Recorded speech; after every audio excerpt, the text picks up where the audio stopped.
Hello Chandi, so for today's video is my third day in Sunderland with his parents.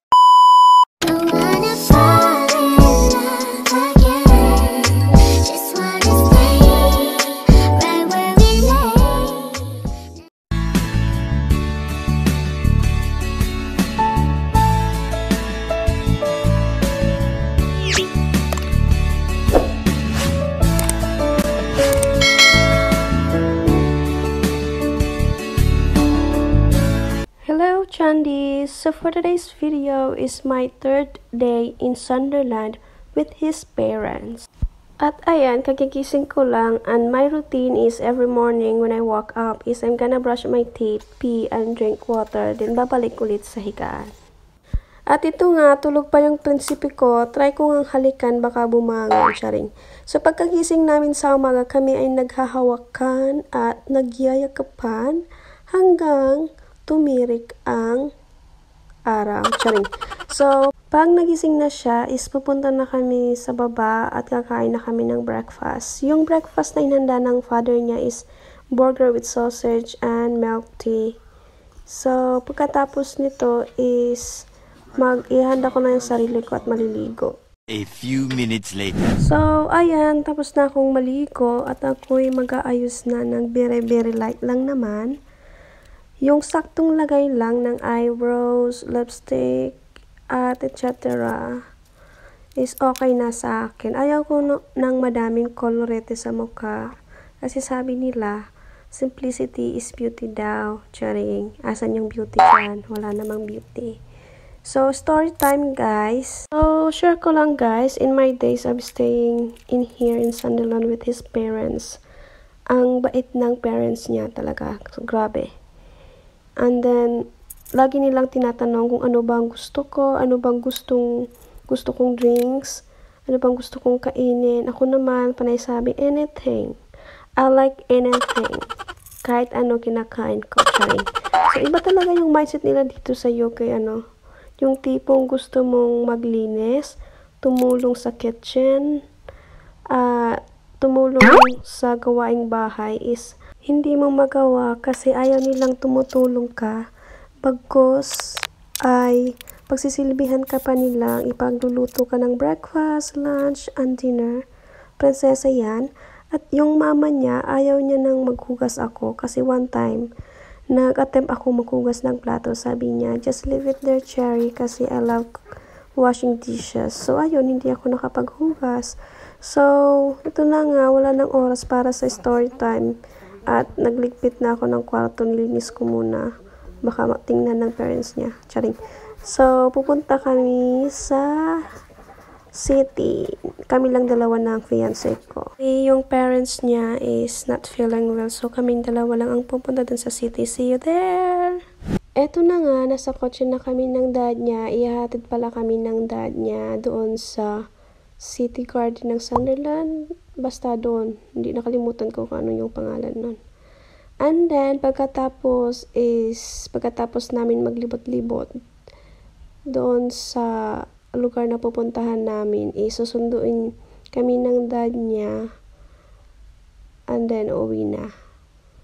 Gusto ng parents niya pala is mag-enjoy ako sa Sunderland. So, medyo hindi na nila kaya maglakad-lakad ng malayo. So, ako nga mismo is sumasakit na yung paa ko kapag naglalakad ako. A few minutes later. At kami nakarating na sa destinasyon namin at nakita ko tong bulaklak na to. Ang ganda-ganda ng bulaklak. Merong maliit, merong malaki, merong ding masarap na bulaklak. At ito nga, sinabihan kong fiancé ko, kuhanan mo ako ng video na ganito. Kasi may idea ako. May inisip akong video na gusto kong i-edit. So, ayan. And then, naglakad-lakad kami papunta doon sa garden na pupuntahan namin. Ito nga pala yung sa loob ng garden, yung museum. Pag pumunta ka sa garden, yan yung makikita mo sa loob. May tiger. Sabi ng tiger, anong tingin nyo dyan? Charing.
Ito nga pala ay kuweba. Ito yung mga ginawa ng mga ninuno namin nung maliit pa kami, charing.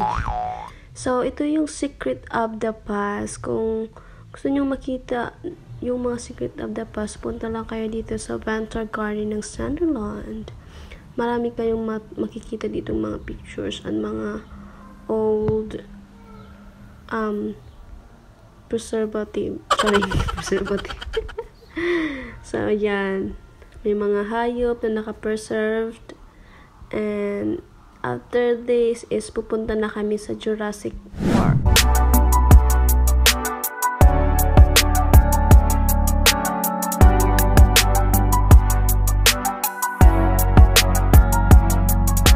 At ito nga, akit kami sa hagdan nito. Pupunta kami doon sa Jurassic kung nasaan yung mga puno at halaman at ang mga dinosaurs.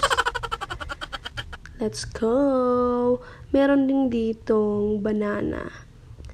Ito yung taas ng Jurassic. Charing. Mini Jurassic lang.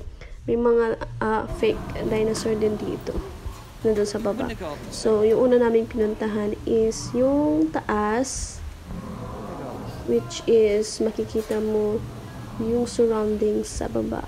Siyempre, kukuha ko ng mga pictures. Ito nga pala yung banana. May nakita kong banana tree. Yan. Merong fruit. So, yan. Siyempre, take ng pictures. At ito nga pala yung falls dito. Charing. So, gusto kong hawakan siya. Kaya, sabi ng Biancy, hawakan. Kung gusto mong hawakan mo. Huwag kang aatras. Charing. So, ayan, bababa na kami at pupunta kami sa mga dinosaur at mga fishes. Yan yung unang dinosaur na nakita namin. At merong pangalawang dinosaur dito na nakatago. Be careful guys, kung pupunta kayo dito sa Venter Garden Park sa Sunderland, be careful kasi may mga dinosaur dito na kumakain ng tao. Jari. So, yeah. Kakainin kayo ng tao, hindi yung dinosaur. At ayan, ito yung fish dito. Ang ganda. Maraming fish. Iba't ibang kulay. Gusto kong hawakan yung fish dito. Kaso baka bawal. At idaldalhin sa Pilipinas. Charing. Kung pwede lang, bakit? Gusto ko yung orange color na yan. Yeah, maraming taong pumupunta dito guys. At tumitingin dito sa park. Ang ganda ng labas din ng park na to, grabe. At yung loob dito may mga eggs, dinosaur, iba't ibang klase ng dinosaur. May bata at baka kung gusto nyo makahanap ng apam at nandito kayo sa UK, punta kayo sa Jurassic Park. Charing. At makikita nyo yung dinosaur nyo.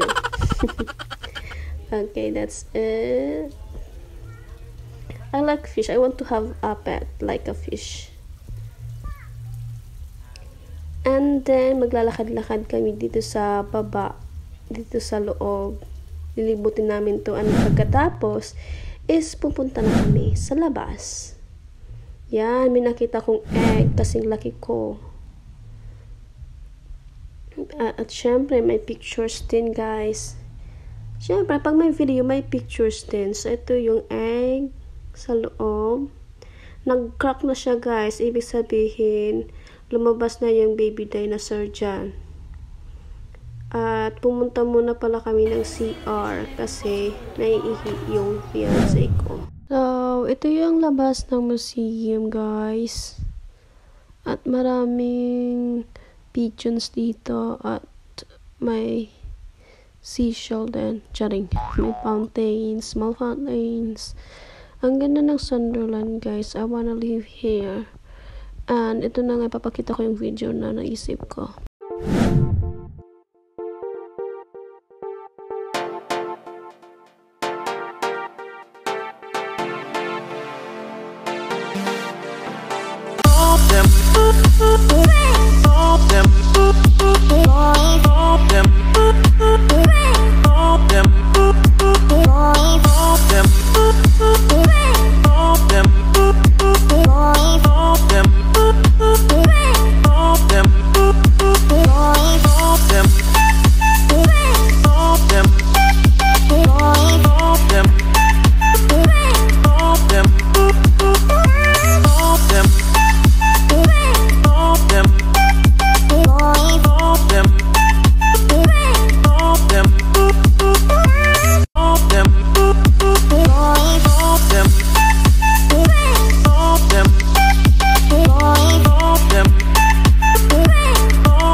pictures. Ayan. And then pagkatapos nito is pupunta kami sa PlayStation. Maglalaro kami ng mini golf at saka ng bowling. Ito pala yung labas ng City Garden. Kung makikita nyo guys, ang ganda ng lugar dito sa Sunderland. If I'm gonna choose where I'm gonna live in the future, I will choose Sunderland. Kasi ang ganda dito guys at maraming pwedeng puntahan. Hindi pala dito malamig gaya ng sa Scotland, super lamig at really freezing. Compared here in Sunderland, hindi siya malamig. Hindi masyadong malamig. So, yeah, on the way na nga kami doon sa shop kung saan kami maglalaro ng bowling at mini golf. So, masakit na yung paa ko dyan. Naglakad lang kami. So, after 1 year, nakarating na kami sa shop kung saan kami maglalaro ng game. So, ito yung welcome to bowling. What do you call this one? This is Sunderland Bowl. So, kung gusto nyo, kung nasa Sunderland kayo at gusto nyo pumunta dito kayo, punta. Maraming pwedeng laruin dito guys. So, yan, nagkuha kami ng mga pictures. Yung fiancé ko, pag nagkukuha siya ng mga pictures, sa akin yung pangit, sa kanya yung maganda. I mean, pag ako nagkukuha ng pictures, maganda yung kuha ko at siya hindi. Well, I think that's men's. So, ito na nga yung loob ng bowling, Sunderland Bowling. So, dito kami maglaro. So, let's play game!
So, tapos na kaming maglaro ng bowling. So, ngayon naman is maglalaro naman kami ng mini golf.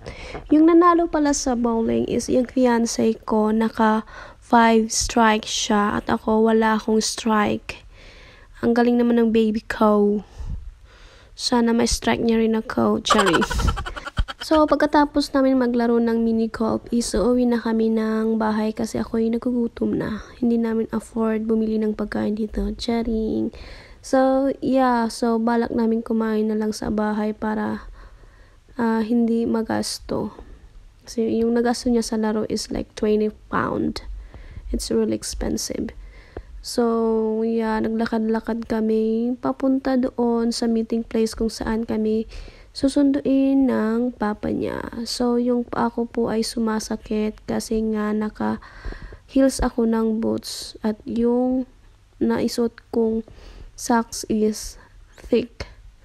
Then, after a minute, A few minutes later. at ayan, nakauwi na nga kami guys. So, that's all for today's video. Hope to see you soon. And please don't forget to subscribe to our YouTube channel. Thank you and God bless. Mwah.